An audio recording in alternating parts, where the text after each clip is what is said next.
Assalamualaikum warahmatullahi wabarakatuh Tribuners.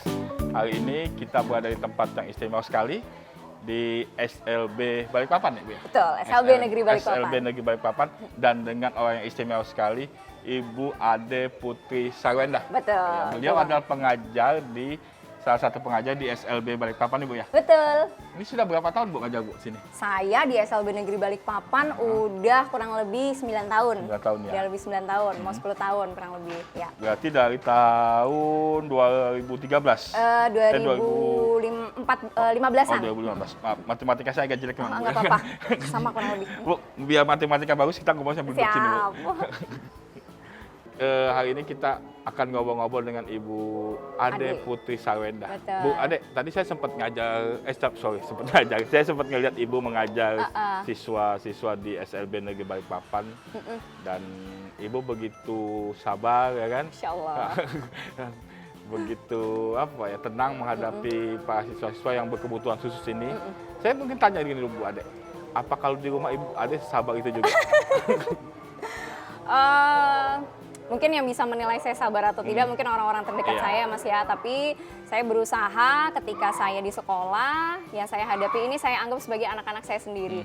Jadi kalau saya memperlakukan anak saya di rumah ya seperti itulah saya memperlakukan anak-anak di sekolah. Jadi ya saya usahakan karena anak-anak ini adalah anak-anak titipan yang diamanahkan ke saya, maka saya memperlakukan mereka sebaik mungkin. Mungkin terlihat suara saya tampak kencang sekali, tapi itu dalam upaya untuk bagaimana membangun hubungan yang tegas tapi tetap punya rasa sayang terhadap anak-anak ini. Kan tidak mudah Bu menghadapi misalnya anak-anak dengan kebutuhan khusus dibandingkan siswa yang normal gitu Bu ya. Ibu seperti apa memupuk kesabarannya itu ya kan Bu? Oke, yang pertama karena memang dari awal ketika saya memilih untuk terjun di dunia ini, saya sudah sangat paham sekali konsekuensinya Mas. Bahwasanya yang saya hadapi adalah anak-anak yang istimewa dengan keunikan yang sangat beragam.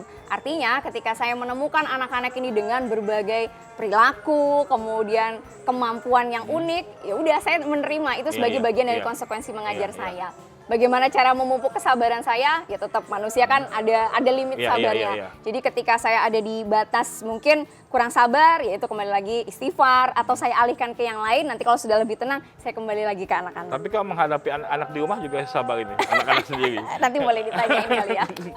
Masalah banyak misalnya ketika di pekerjaan berusaha sabar, ya kan menang kesabaran, pelampiasannya malah di rumah nanti itu ya kan. Jadi saya meletakkan porsinya ya Mas ya, ketika masalah di rumah tidak saya bawa ke sekolah, tapi ketika di sekolah ada masalah saya tidak bawa ke rumah. Jadi biar seimbang seperti itu. Tapi Bu, pernah ada pada tingkat stres yang tinggi gitu ketika menghadapi?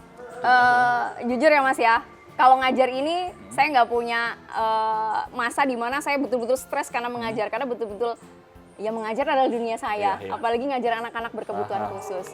Nah, jadi malah saya menganggap ketika mengajar di sekolah ini sebagai saya itu kayak healing Mas. Jadi saya itu kayak ya menyenangkan diri saya dengan mengajar karena memang passion saya mengajar. Jadi ya paradigmanya gitu ya, paradigmanya bukan bekerja tapi healing gitu ya. Saya jadi ngajar anak-anak ini ya sebagai upaya untuk bersenang-senang sama anak-anak. Makanya sesuai dengan kalau ditanya pengen jadi apa sih? Ya saya cuma pengen jadi guru yang berbahagia. Udah gitu aja. Tidak banyak orang yang kemudian memilih di jalur ini. Ya kan menghadap siswa normal aja banyak yang pusing gitu ya kan para siswa.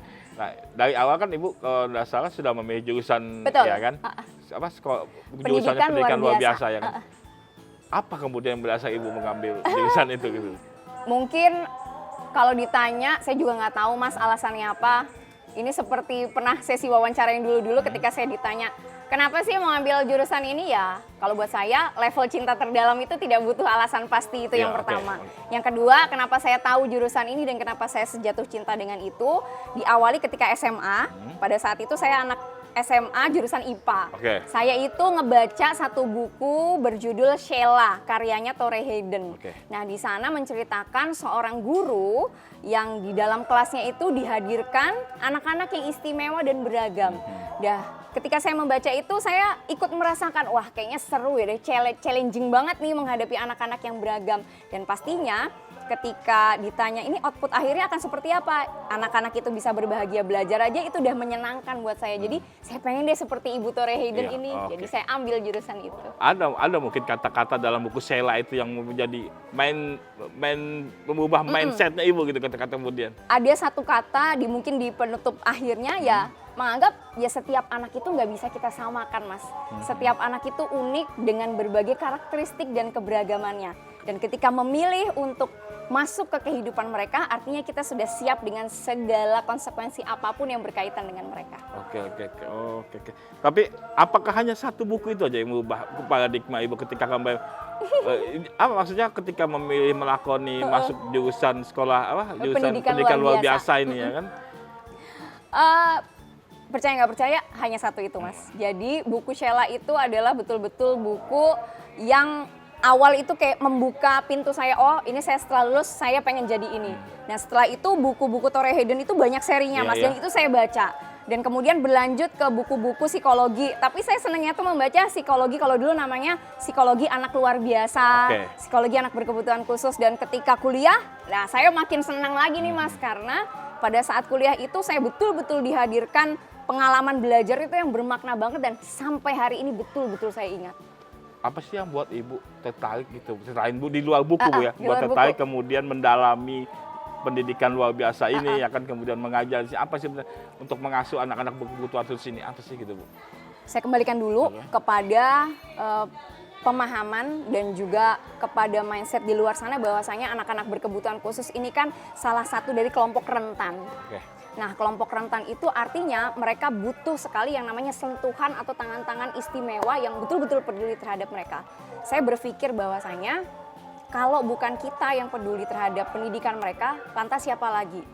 Dulu waktu belum banyak di-boomingkan tentang pendidikan inklusif, kita coba lihat berapa banyak sih anak-anak berkebutuhan khusus yang mengakses sekolah. Nggak banyak. Tapi alhamdulillahnya berjalannya waktu, seiring berjalannya waktu, pendidikan itu semakin berkembang menjadi lebih baik. Pendidikan inklusif itu menjadi lebih membumi. Anak-anak ini punya akses pendidikan yang sama seperti anak-anak pada umumnya. Sekolahnya nggak harus di SLB, tapi juga di sekolah umum. Jadi, kenapa saya memilih betul-betul senang di dunia ini? Karena saya menemukan kebahagiaan contohnya seperti ini. Ibu saya itu kan guru ya, Mas ya. Kalau saya tanya, Mah, kalau misalnya Mama kan guru, apa sih yang jadi Mama itu ngerasa berhasil banget ketika mengajar? Yang lihat anak-anak sukses atau apa? Lantas ditanya balik ini ke saya, apa sih yang bikin kamu seneng deh ngerasa berhasil ketika ngajar?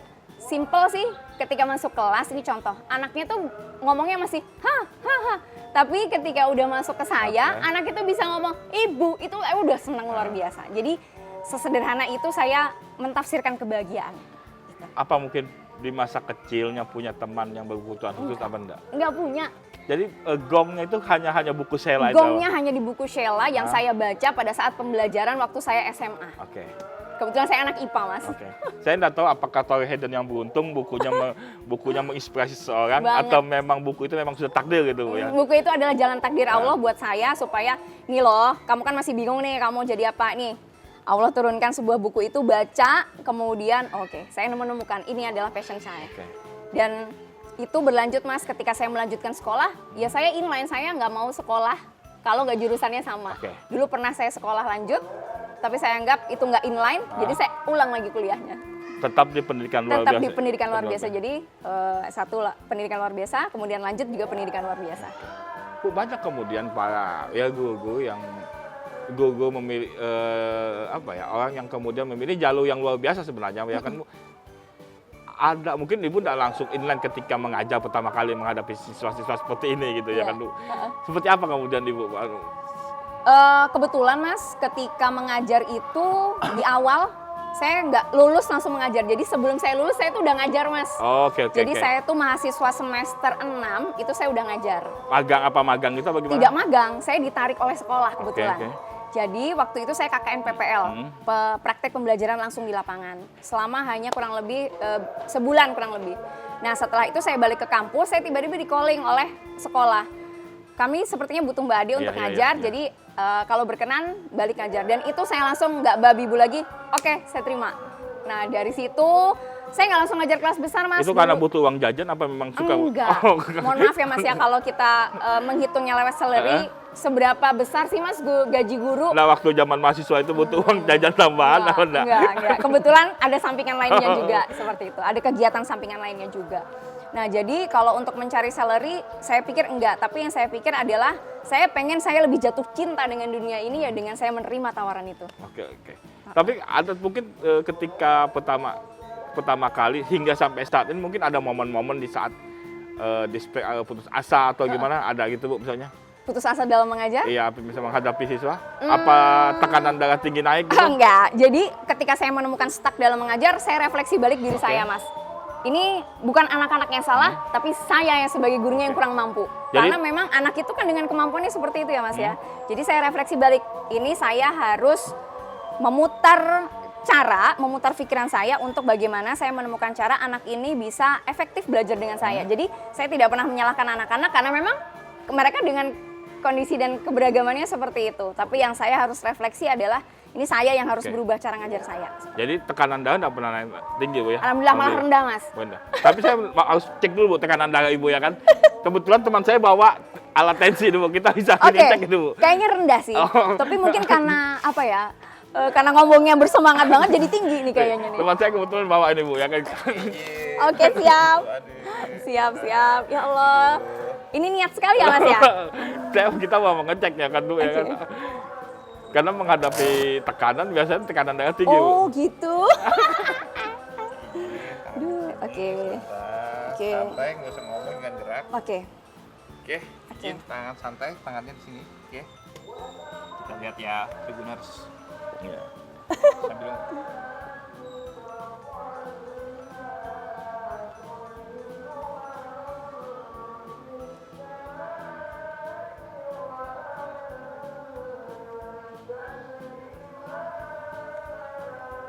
Aduh betul. Waduh.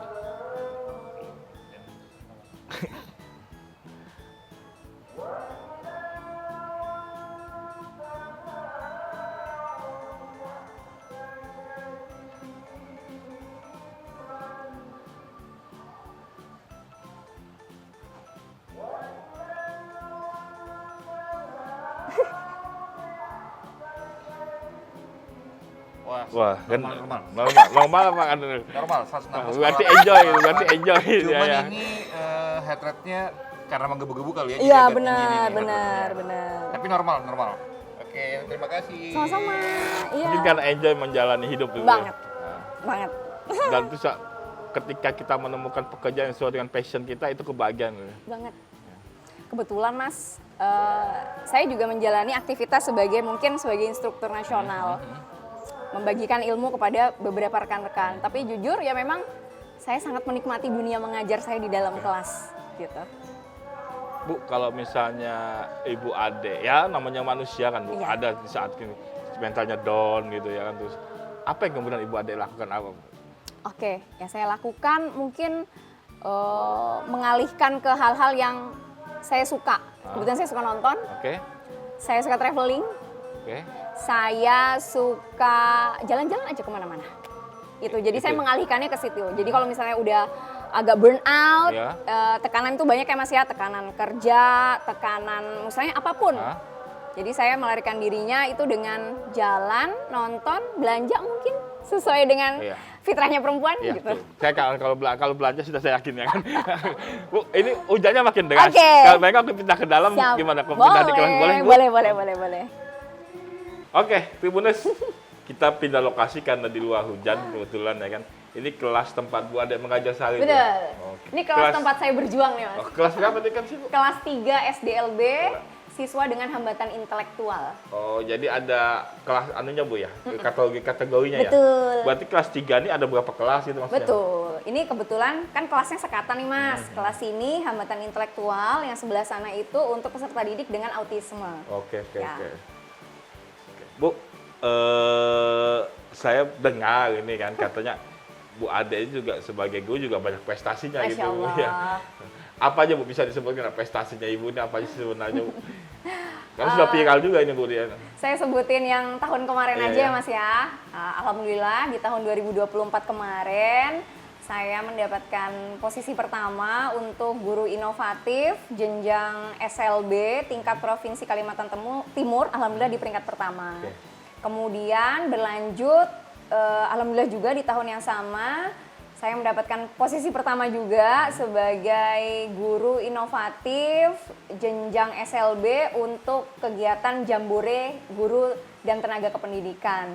Dan alhamdulillah menutup tahun 2024 kemarin saya mengikuti Jambore Guru dan Tenaga Kependidikan tingkat nasional dan alhamdulillah menjadi guru terfavorit. Oh, guru terfavorit Iya. se-Indonesia tuh Bu. Alhamdulillah. Pakai polling. Kebetulan kami mempresentasikan Oke. karya kami dan juga menggunakan yaitu polling juga. Bu, Ya. tadi 2 kali dapat kegiatan inovatif gitu Bu ya. Betul. Apa yang Ibu adik anu itu kegiatan ini? Oke, kebetulan di tahun 2024 kemarin saya mengangkat pembelajaran tentang kesehatan reproduksi karena ini menjadi penting Mas, karena di dalam satu kelas ini kebetulan anaknya tuh bervariasi secara usia dan kebutuhan mereka untuk belajar terkait dengan memahami diri mereka dan bagaimana menjaga kesehatan reproduksi mereka itu menjadi penting. Jadi saya membuat sebuah inovasi yang namanya aplikasi Sehati. Aplikasi Sehati. Sehati, Oke. edukasi kesehatan reproduksi. Oke. Jadi aplikasi itu saya kemas karena saya menyadari saya sulit banget nih Mas menemukan media ajar yang sesuai dengan kebutuhan peserta didik saya. Jadi saya mengembangkan sebuah aplikasi yang berisi materi-materi sederhana yang kontekstual dan juga fungsional untuk mereka pelajari, untuk mereka memahami terkait dengan diri mereka, Oke. memahami tentang apa sih perbedaan area publik sama area privat, apa sih perbedaan antara perilaku publik dan perilaku privat, kemudian cara mereka melindungi diri dari yang namanya sentuhan yang boleh dan sentuhan yang tidak boleh. Jadi saya kemas dalam satu aplikasi dan itu untuk belajar anak-anak di dalam Oke, kelas. secara digital. Yes. Siapa yang sudah memakai aplikasi itu? Bu Dede? Kebetulan aplikasi itu saya sudah terapkan di sekolah. Waktu itu juga sudah saya bagikan, ada beberapa rekan yang sudah menggunakan di sekolah dan alhamdulillah juga selama kegiatan berbagi baik itu di tingkat provinsi maupun daerah, aplikasi ini juga sudah saya bagikan secara masif baik untuk teman-teman di daerah maupun tingkat teman-teman di tingkat nasional. Oke, jadi sudah dipakai secara nasional Bu ya? Iya, aplikasi itu sudah saya bagikan pokoknya untuk mendukung mereka dalam proses pembelajaran. Oke, makanya enggak heran ketika 2 kali jadi juara terus termasuk grup favorit juga di akhir 2024 ini ya. Alhamdulillah. Itu mungkin buah keikhlasan kalau Ibu melihatnya gimana Bu? Itu buah dari doa anak-anak hebat ini. Jadi saya merasa apapun kebaikan yang saya dapatkan, apapun kemudahan yang saya dapatkan, itu ada 2 doa. Satu dari doa orang tua saya, dan yang kedua doa dari anak-anak hebat ini. Oke. Saya merasa apapun yang saya dapatkan, kesempatan-kesempatan, baik itu belajar di dalam ataupun di luar negeri misalnya, itu saya dapatkan ya karena saya bersama anak-anak hebat ini, seperti itu. Berarti Ibu sudah pernah dapat kesempatan belajar 2 Alhamdulillah 2 kali. Beasiswa apa gimana? Full oleh pemerintah. Pemerintah. Iya. Oh, oke. Luar biasa ya buat Bu Ademnya kan masih muda loh ya kan sudah berprestasi dan apa ya punya profesi yang luar biasa juga kalau saya lihat. Insya Allah. Bu, tapi mungkin terakhir Bu, ini pesan untuk kepada orang tua. Banyak orang tua yang menganggap bahwa anak-anak berkebutuhan khusus adalah beban gitu ya kan. Nah, bagaimana Ibu kemudian, ya pesan dari Ibu lah sebagai yang tiap hari menghadapi anak-anak istimewa ini gitu kan, pada orang tua ini Bu. Untuk orang tua hebat yang membersamai anak-anak hebat, yang pertama jangan pernah merasa sendiri.